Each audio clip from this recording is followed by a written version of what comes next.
राधे राधे मित्रों, सावन माह की आप सबको बहुत बहुत शुभकामनाएं।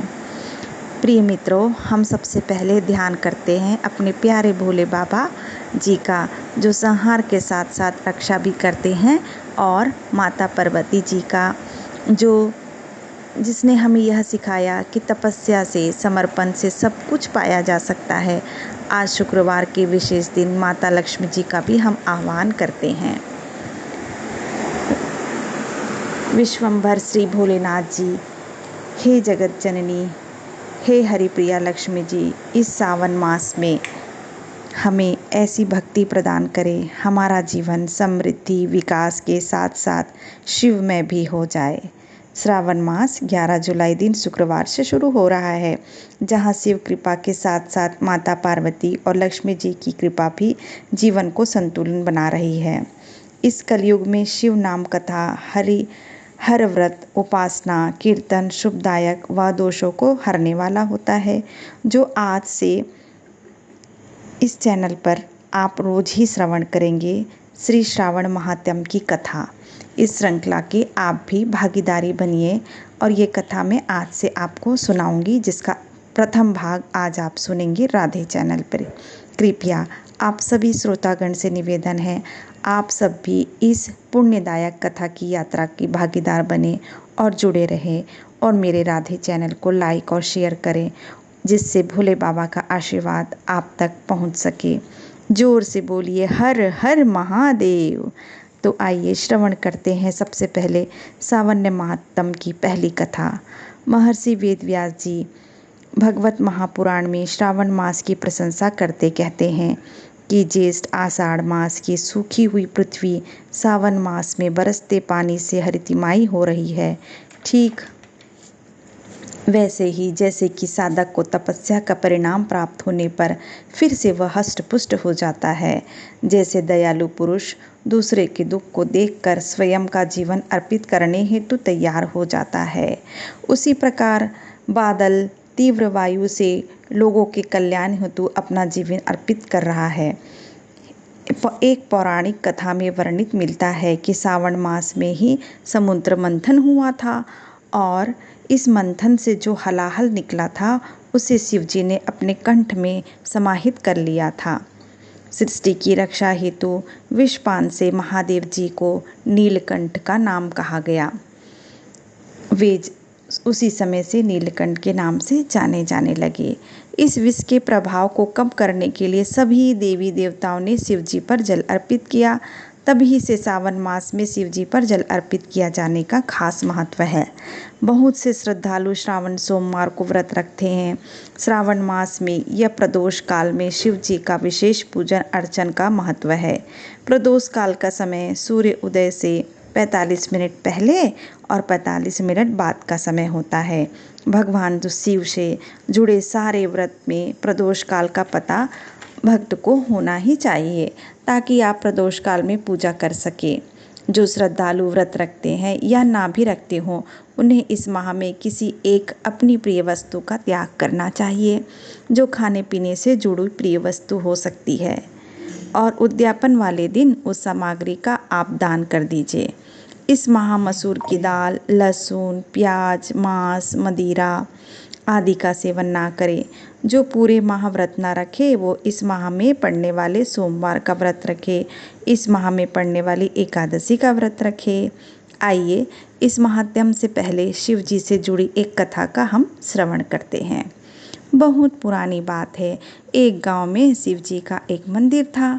मंदिर के पास एक पेड़ था। पेड़ पर एक नन्ही चिड़िया रहा करती थी। उनके नन्हे नन्हे बच्चे भी थे। वो चिड़िया गांव से दाना चुग कर लाती और खुद भी खाती और अपने नन्हे नन्हे बच्चों को भी चुगाती थी। वो चिड़िया शिव जी की भक्त थी। हमेशा मन में शिव जी का और माता पार्वती जी को याद किया करती थी। उसी गांव में एक सेठ और सेठानी भी रहा करते थे। उनकी कोई संतान नहीं थी। इसी बात से चिंता कर सेठानी अपने घर के पीछे बैठकर रोया करती थी। वह चिड़िया सेठानी का ऐसा दुख देखकर दुखी हो जाती, और वह मन ही मन शिव जी और माता पार्वती जी से प्रार्थना करती कि हे ईश्वर, सेठ सेठानी को संतान देने की कृपा करें। सेठानी बहुत ही धार्मिक प्रवृत्ति की थी, किंतु सेठ बहुत कंजूस और नास्तिक था। उसका मन किसी भी धार्मिक प्रवृत्ति में नहीं लगता था और वह दान आदि देने से भी मना किया करता था।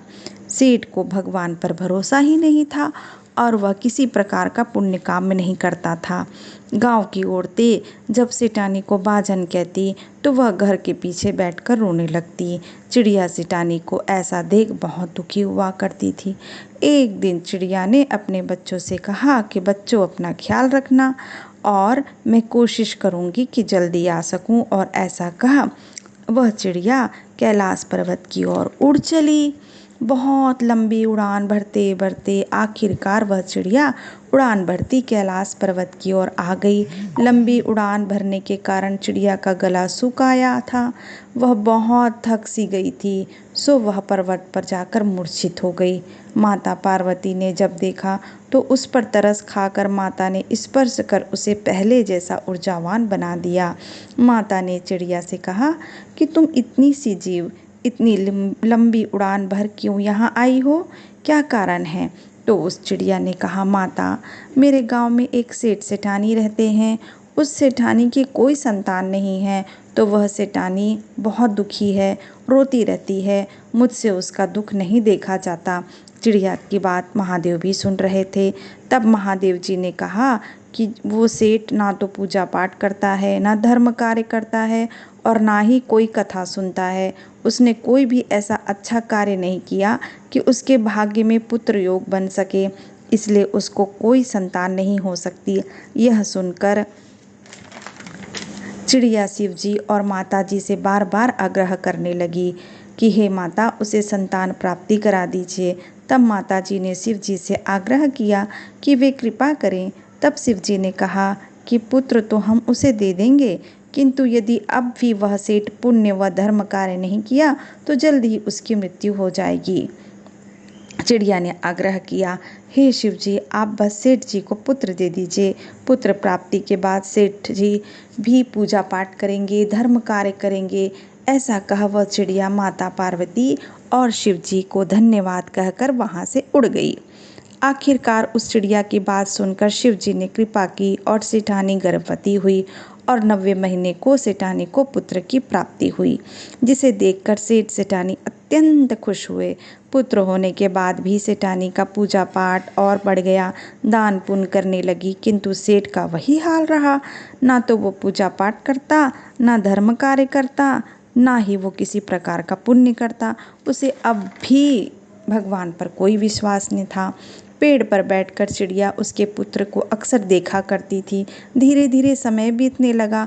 अब चिड़िया को सेठ की पुत्र की चिंता होने लगी। उसे लगा समय बीत रहा है, ये सेठ कोई पूजा पाठ तो करता नहीं है। चिड़िया को शिव जी की कही बात याद थी। वह डर गई कि कहीं इसके पुत्र की मृत्यु ना हो जाए। इसी चिंता में चिड़िया फिर एक लंबी उड़ान भर कैलाश पर्वत पर पहुंच गई और शिव पार्वती जी से आग्रह करने लगी कि वह सेठ को पुण्य कर्म करने के लिए प्रोत्साहित करे।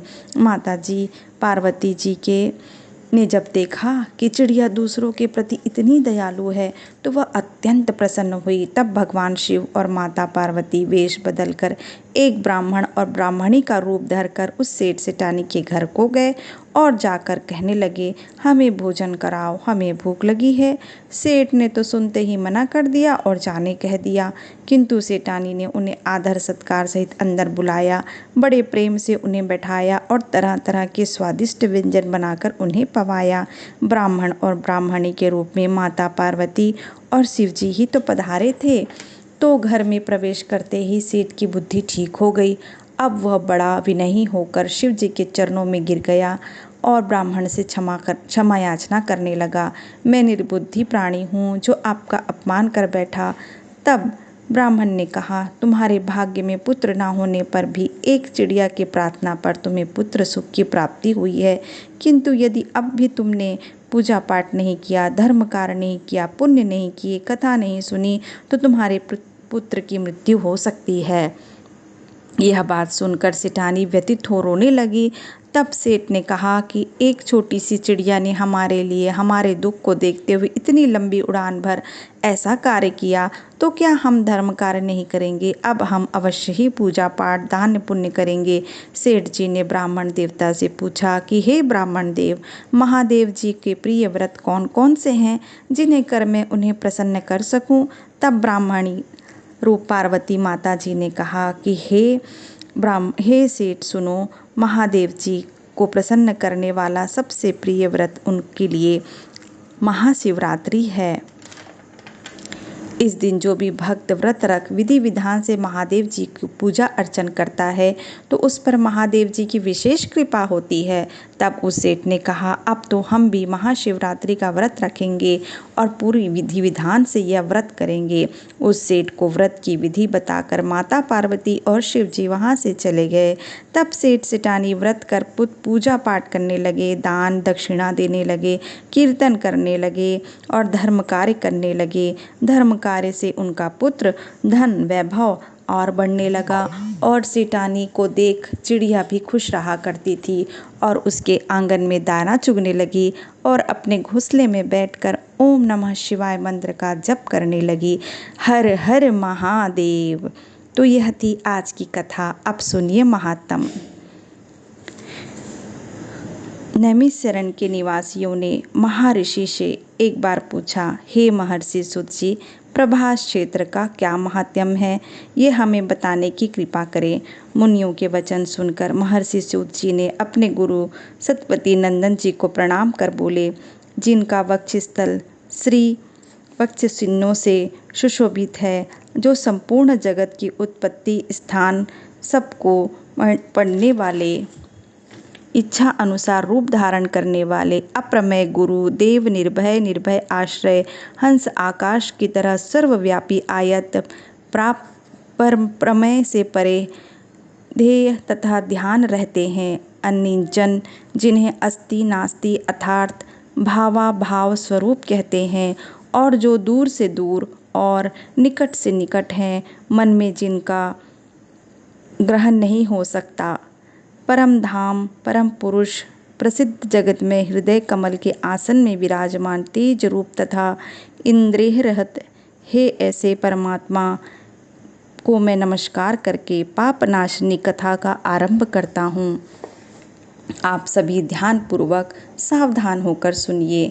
यह कथा श्रद्धालु और शांति द्विज को सुनाने योग्य है। जैसे सब देव में देव महेश्वर श्रेष्ठ हैं, जिस प्रकार नदियों में गंगा, वर्णों में ब्राह्मण, अक्षरों में ओमकार पूजनीय हैं, माता तथा गुरुजनों में पिता सबसे श्रेष्ठ हैं, उसी प्रकार सभी शास्त्रों में स्कंद पुराण सबसे उत्तम है। पूर्व काल में कैलाश पर्वत के शिखर पर ब्रह्मादि देवताओं को पिनाकधारी शिव जी ने पार्वती जी के सम्मुख एक स्कंद पुराण को सुनाया था। फिर पार्वती जी ने अपने पुत्र स्कंद को, स्कंद ने नंदीगण को, नंदी ने कुमार अर्थात सनकादि कुमारों ने परम बुद्धिमान व्यास जी को सुनाया था। व्यास जी के मुख से कही उसी कथा को मैं आप लोगों के समक्ष कहता हूँ, तो आप सभी महर्षि ध्यान से सुनिए। सत्य कृपा से युक्त हैं, इसलिए इससे मुझे स्कंद पुराण सुनाने हेतु उत्साह हो रहा है। प्राचीन काल में ब्रह्मा जी ने बड़ा कठिन तप किया। तब 6 अंग पद के क्रमशः वेद प्रकाशित हुए और फिर संपूर्ण पुराण सहित शास्त्रों का प्रादुर्भाव हुआ, जो नित्य सत्य में 100 करोड़ श्लोकों से विस्तार से प्राकट्य हुआ। ब्रह्मा जी के मुख से नित्य ब्रह्म पुराण, विष्णु पुराण, शिव पुराण, स्कंद पुराण, भगवत पुराण, नारद पुराण, मार्कंडेय पुराण, अभय पुराण, लिंग पुराण, पद्म पुराण, बारह पुराण, वामन पुराण, कूर्म पुराण, मत्स्य पुराण, गरुड़ पुराण और वायु पुराण का प्रादुर्भाव हुआ है। इन 18 पुराणों का नाम उच्चारण सभी पापों का नाश करने वाला है। इसके सिवा मुनियों ने 18 उप पुराण भी बताए हैं। सनत कुमार, नरसिंह, नंदेश्वर, कृति, शिव, धर्म, नासा, नारद, कपिल, मनु, उष्णा, ब्रह्मांड, वरुण, कालिका, महेश्वर, सांब, सौर्य, पराशर, मास्ती तथा भारव। यह ब्राह्मण थे, उद पुराणों के नाम बताए गए हैं। तब सर्वस्वगण कहने लगे, हे सूत जी, अब हम तीर्थों का विस्तृत वर्णन भी सुनना चाहते हैं। तब सूत जी कहने लगे, ब्राह्मणों, प्राचीन काल में देवी पार्वती जी ने भी कैलाश पर्वत पर यही बात पूछी थी। वह प्रसंग अब मैं सुनाता हूँ। एक समय की बात है, गिरिराज कुमारी उमा ने अत्यंत विस्मित होकर महादेवी के मुख की ओर देखा और हाथ जोड़कर बड़े मधुर वाणी से कहा, हे जगन्नाथ, हे महेश्वर, मैंने आपको प्रसन्न करने हेतु अनेक जन्मों तक अनंत प्रयास किए, पर आपका अनंत नहीं है। आप अनंत हैं। देव देव, आपका स्वरूप अनंत है। आपको नमस्कार है। वेद के रहस्य और वेद की वाणी द्वापर प्रसिद्ध है। आपको नमस्कार है। आप सदा शमशान भूमि में रमते रहते हैं और आकाश में विचरण करते हैं। आपको नमस्कार है। देवी पार्वती जी के मुख से ऐसे वचनों को सुनकर महेश्वर बोले, हे देवी, मैं तुम्हारा सृष्टा हूँ और तुम पूरी जगत की सृष्टि करती हो। तुम्हारे और मेरे द्वारा ही संपूर्ण जगत ओतप्रोत है। मैं और तुम दोनों संपूर्ण ईश्वर में शक्ति से युक्त हैं, होकर सभी प्राणियों को भीतर स्थित हैं, सब और प्रतिष्ठित हैं। मैं तुम्हारे साथ खेल करता हूँ। तुम ही धृत और धारणा शक्ति हो। तुम ही प्रकृति हो, सदा मेरे अंगों में निवास करने वाली। और अधिक क्या कहूँ, तुम प्राणों से भी बढ़कर प्रिय हो। तुम्हारे मन में जो भी इच्छा हो उसके अनुसार वर मांगो। तब देवी बोली, हे नाथ, मैं धन्य हूँ। पुण्य तप किए हैं जो आपने मेरी ओर उत्तम दृष्टि से देखा। देव, इस समय मुझे सब तीर्थों का विस्तार पूर्वक वर्णन करिए। देवी पार्वती की बात सुनकर शिवजी बोले, देवी, तीर्थों का स्मरण और उसमें स्नान करना परम कल्याणकारी है। श्रेष्ठ मुनिगण तीर्थों के गमन की भी प्रशंसा करते हैं। पृथ्वी पर निमेष और आकाश में पुष्कर तीर्थ प्रसिद्ध है। इनके सिवा केदार, प्रयाग, विशाखा, उर्मिला, कृष्णा, वीणा, महादेवी, चंद्रभागा, सरस्वती, गंगा सागर संगम, सुबदासिनी, काशीपुरी, दारावती तथा महातीर्थ प्रभास, ये सभी पापों का नाश करने वाले हैं। यहाँ सब तीर्थ जो इस समय पृथ्वी पर उपस्थित है, उनका दर्शन करके मनुष्य का फिर से जन्म दोबारा नहीं होता है। वासुदेव ने कहा, हे पृथ्वी पर सब 3 करोड़ तीर्थ हैं। वायुदेव ने कहा है कि पृथ्वी पर 3 करोड़ तीर्थ है। वे सभी महापापों का नाश करने वाले और परम पवित्र हैं। महादेवी, अपने धर्म के विस्तार हेतु इन तीर्थों की यात्रा करनी चाहिए। जहाँ शरीर से जाना संभव ना हो, वहाँ मन से ही जाना चाहिए। सभी प्राणी सभी प्रकार के कुप्रभाव से ग्रस्त हैं। उनकी आयु बहुत कम है। वे अनेक प्रकार के व्याध और मोह में बंधे हुए हैं। ऐसा माता पार्वती ने शिवजी से कहा। त्रेता और द्वापर में भी ऐसी ही स्थिति रहती है, फिर कलिकाल का तो क्या कहना। इसलिए प्रभु, आप उन सबके हित के लिए तीर्थों का वर्णन करिए, जिसके दर्शन से सब तीर्थों का फल प्राप्त हो जाए। भगवान शिव ने कहा, आप मेरे बाहर विचरण करने वाले प्राण हो। आप ही संपूर्ण जगत की उत्पत्ति करती हो। आपके पूछने के अनुसार अब जो कहता हूँ वह रहस्यों का भी रहस्य है। इसे प्रयत्न पूर्वक अत्यंत गुप्त रखना चाहिए। नास्तिक और पापाचारियों को कभी इसका उपदेश नहीं करना चाहिए। जिसके भीतर भक्ति हो, उन्हें ही इसका रहस्य का उपदेश देना चाहिए। हे सुव्रते, संपूर्ण चराचर जगत में 3.5 करोड़ तीर्थ है, ये बात तो पहले ही पता है। उन सब में श्रेष्ठ तीर्थ हुआ प्रभास तीर्थ, जो मनुष्य के सभी पापों को नष्ट कर देता है और मुझे तीर्थों में सबसे प्रिय तीर्थ है। जो मनुष्य पापी होते हैं, वे तीर्थों में मृत होकर भी मुक्त नहीं हो पाते। ऐसे पापाचारी मनुष्यों के चलते कई तीर्थों को गुप्त ही रखा गया है। जो काम, क्रोध आदि को जीत चुके हैं, ऐसे ब्राह्मण, क्षत्रिय, वैश्य, शूद्र, चाहे कोई भी हो, उत्तम व्रत का पालन करते हुए तीर्थों में गमन करते हैं, तो मैं उन्हें श्रेष्ठ प्रभास तीर्थ का ही नाम लेता हूँ। जो लोग यम नियम से युक्त संयमित होते हैं, उनसे कहता हूँ कि पृथ्वी पर श्रेष्ठ प्रभास तीर्थ है। महादेवी, इस तीर्थ में मैं निरंतर स्थित रहता हूँ। वहाँ मेरा दिव्य लिंग प्रकट हुआ है, जो दिव्य तेज से युक्त और मंडल से मंडित है। संसार के हेतु भूता जो इच्छा और क्रिया, ये 3 शक्तियाँ हैं, इसे वे मेरे लिंग से ही प्रकट हुई हैं। ये चराचर जगत उसी में लिंग में समाया हुआ है, उसी लिंग से प्रकट होता है और उसी लिंग से समाप्त होता है। उस उत्तम क्षेत्र को कोई नहीं जानता। हे देवी, प्रभास क्षेत्र में जो मेरा स्वरूप है उसे क्षेत्राधिक कहा गया और मैं वहाँ सोमनाथ से प्रसिद्ध हुआ। जो मनुष्य मेरे अंश से प्रकट हुए हैं उन्हीं मनुष्य को मेरे उस लिंग के तत्व का ज्ञान है। वह लिंग प्राचीन काल में भैरव काल के प्रकट हुआ था। दूसरे लोग देवता ही इसे क्या जाने, उसका रहस्य अत्यंत दुर्लभ है। देवी, कलयुग में जो महापापी पाखंडी होंगे वे कहेंगे कि ये सब झूठ है। वे कहेंगे कि ये कल्पना मात्र है। कहाँ है तीर्थ, कहाँ है प्रभास, कहाँ है देवता, कहाँ रहते हैं, सब झूठ है। मूर्खों को मिथ्या प्रलाप ही लगेगा। इस प्रकार वे नास्तिक नरकगामी पापी दूषित मनुष्य बातें किया करेंगे, तीर्थों आदि की हंसी उड़ाएंगे, इसलिए उन्हें कभी सिद्धि प्राप्त नहीं होगी। जो मनुष्य शिव निंदा में तत्पर रहते हैं वे मनुष्य तीर्थ में यदि मर भी जाए तो भी पशु पक्षी की योनि में ही जन्म लेते देखे जाते हैं।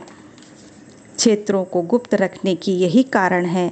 हे देवेश्वरी, युग युग में जितने तीर्थ कहे गए हैं उसमें प्रभास क्षेत्र ही मुझे विशेष प्रिय है। जय भोलेनाथ। इसके बाद देवी पार्वती ने जो भी भोलेनाथ से पूछा या कहा उसे आप अगले अध्याय में सुनिएगा। मिलते हैं नेक्स्ट वीडियो में। राधे राधे।